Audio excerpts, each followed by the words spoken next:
कि सृष्टि के अंदर भोलेनाथ की 3 पूजा होती है। जितने भी देवता हैं सबकी एक ही पूजा होती है, सात्विक पूजा।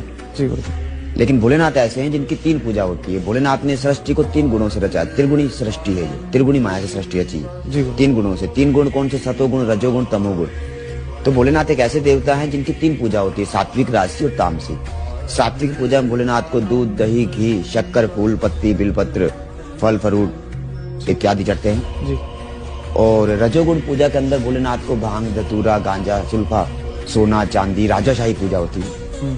और तमोगुण के अंदर भोलेनाथ को मुर्दे की भस्म चढ़ती है, जो महाकाल ज्योतिर्लिंग, जो मुर्दे की भस्म चढ़ती है। भोलेनाथ अघोर है। भोलेनाथ से बड़ा कोई अघोर नहीं है। महेशा नाम परो देवो महिमनो नाम पर आस्तुति, अघोरा नाम परो मंत्रो नास्ति तत्व गुरु पर।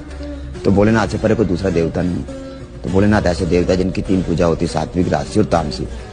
और जो जैसा उनकी पूजा करेगा वो उसी तरीके से। सात्विक पूजा करेगा व्यक्ति तो वो परमात्मा के सौम्य दर्शन को प्राप्त करेगा और परमात्मा सदाशिव के धाम को ही प्राप्त होगा वो।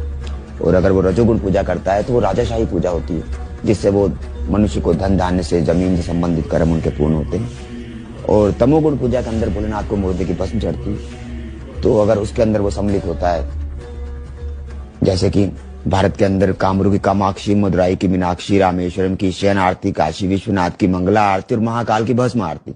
जी गुरुदेव। नारी वर्जित है भस्म आरती, दर्शन नहीं करती, सिर्फ नर ही दर्शन करता है भस्म आरती के। और अगर उस जगह पर नारी भी है तो वहां पर माता राम पर्दा लग कर लेती है। भोलेनाथ क्या है? दिगंबर स्वरूप है ना। क्वचित दिगंबरे मनो विनोद में तु वसनी। भोलेनाथ दिगंबर स्वरूप है।